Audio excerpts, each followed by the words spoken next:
Whoever tells the stories defines the culture. For this generation of children, the dominant storytellers are now the media. They're powerful, they're everywhere, and whether we realize it or not, they're always teaching.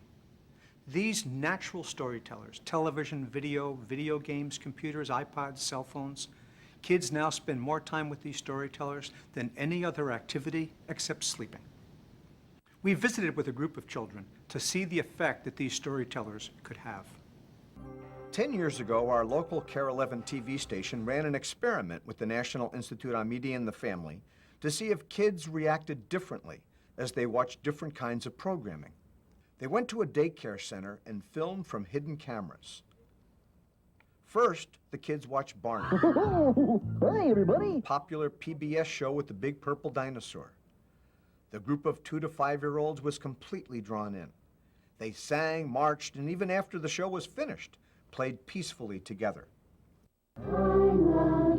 Teresa's daughter, Hannah, especially loved Barney. She knows all their names. It's kind of like she gets It's to almost know like them. she becomes part of that. She becomes part of the group. Yes. Yeah. On day 2, it was the Power Rangers, a popular show with superheroes doing good by beating up and whacking anyone doing bad. It starts out calm, but within minutes the group has disintegrated, and the kids are copying what they're seeing on the screen and their favorite superhero. We expected a difference between the two shows, but we didn't expect this. Remember, here are the kids with Barney.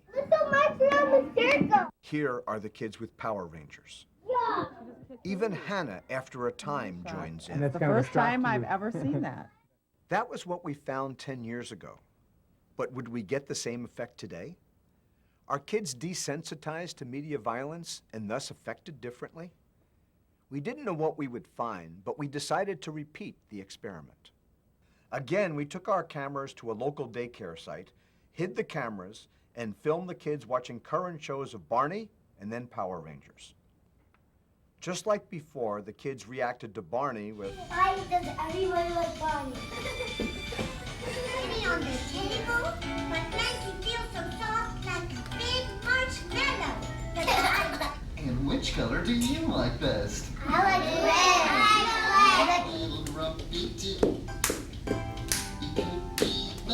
red. One little boy was especially enjoying the show. But here they're watching Barney, which is, a pretty calm show. Yes, my kids are really sitting quietly. This is really about television, not about your kids, because your kids are fine, they're great. But it's really about the teaching power of television. Watch how the kids interact once the show is over. They use the maracas to make music. They seem to be getting along okay? Yeah. Now here's where they start to watch Power Rangers. I'm blue. I'm blue, boy. That's the ball. I'm blue. I'm Lolo. Is anyone gonna dare? Listen. While some kids exploded, others were transfixed, clearly identifying with different characters. Yellow. You notice any difference in the volume? I mean, the volume of the kids. Argumentative. After watching the Power Rangers, the change was immediate and overwhelming. Kids were imitating the very moves their heroes were doing on the screen. The Power Ranger message of beating someone up for a good cause was lost. The group disintegrated. Remember, here are the kids with Barney. Oh, and what else do I see? Here are the kids with Power Rangers.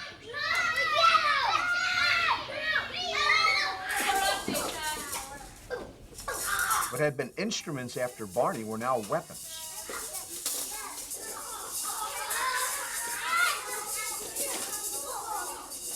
Even the boy who was on the sidelines enthusiastically joins in the group mayhem. Well, my son was one of the ones that was sitting quietly throughout the whole thing, and now he's bouncing around, hitting people, and just acting crazy. And he's never watched Power Rangers before, and I think he was just mesmerized. He's never seen Power taking Rangers. it all in, and now he's I believe that if I don't monitor the child when they're watching certain programs on TV, that they will have more of a rough night of sleeping. Whoever tells the stories defines the culture. That's the real power, is it's not just kids copying, but then once some kids start to act that way, then the behavior becomes contagious. And so the real impact is not just kids copying, but it starts to shape the norms.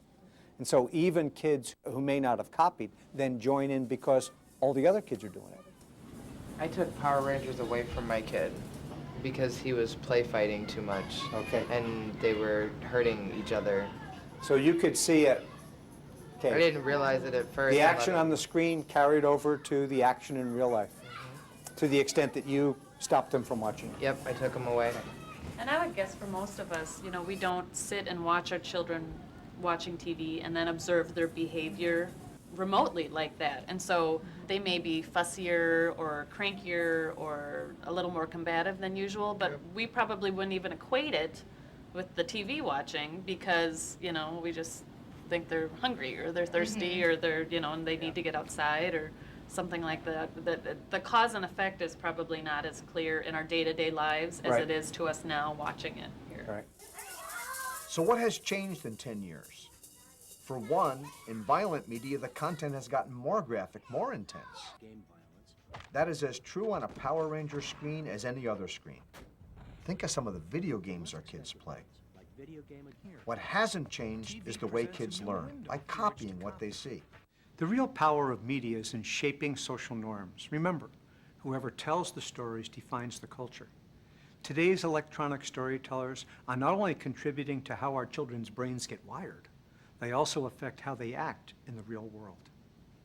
It's time for us to pay attention to understand how to use media for children's benefit and not harm.